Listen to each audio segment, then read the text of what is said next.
So the comments that we get are always fun. I love our commenters. So the Swordsman Crusader is always engaging with folks on different platforms, but it seems like one of the common things that we get are what? What do you hear? Oh my gosh. It depends on the topic. I mean, everything from that we're evil, bigoted, hateful, mean-spirited, disgusting, racist, evil, blasphemers. So I get this.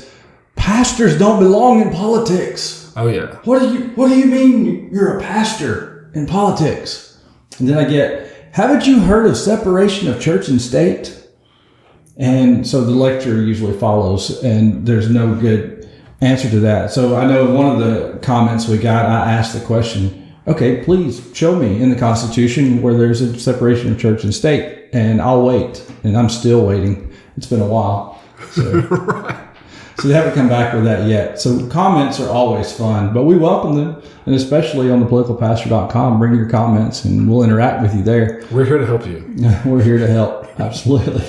But that's the typical response that we've come to expect at thepoliticalpastor.com. I mean, that's what people are going to say, and they're always wondering about this idea of separation of church and state, and how in the world can we combine religion and politics? And this is what we don't always make clear.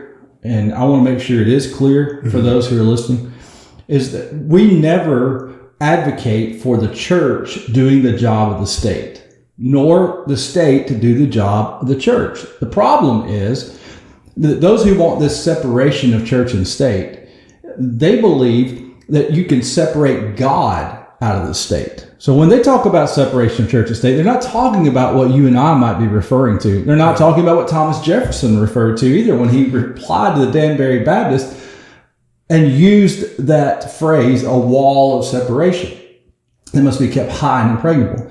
Never once did Jefferson indicate that God should be left out of the state. So we're not advocating for the church to do the job of the state. For example, punishing evildoers, putting to death a murderer. That's the job of the state, not the job of the church. This is what Voltaire fought against, right? Mm-hmm. This is what Voltaire was upset about in France back when this was a huge problem. It was, no, you guys should be doing each other's jobs.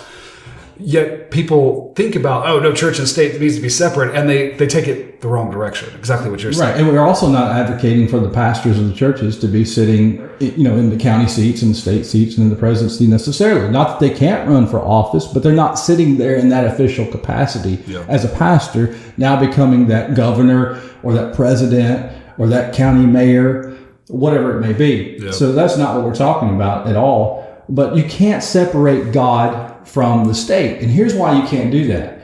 Because if you separate God from the state, then the question is, what is the ultimate authority? So we believe that God is the ultimate authority in everything. So all authority is delegated authority from God. So for the church, any authority that's held in the church, that's delegated authority from God. Any authority that's held in the home by the husband and father, that's authority delegated by God. Right. If there's authority in the state, that authority is delegated by God. But that authority is not the same as the authority of the pastor in the church. It's a different authority. But you still recognize God as the ultimate and that all authority is derived from Him. Now, if we separate God from the state, which is what many people believe when they say separation of church and state, they want to separate God from everything. Suck when you God do that, absolutely, out of it. Yeah. So when you suck God out of it, what becomes the authority? You created a void, didn't you?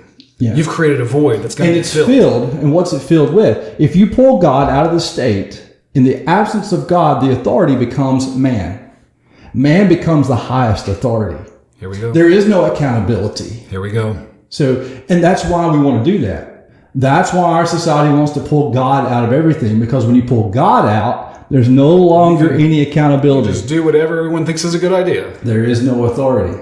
So that's the idea of separation of church and state. It's not the church becoming the state or the state becoming the church, but you cannot separate God from the state. Look, and you can argue that, but this is a Christian perspective. And it is dangerous to do exactly that.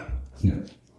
Thank you for watching or listening to The Political Pastor. If you want to upset hateful anti-Christian forces, like, thumbs up, subscribe, and share this with as many as you can. They really hate that. Visit our website, thepoliticalpastor.com, and say hello to us there. We respond to comments and letters on our private website where big tech can't censor it. Again, thank you.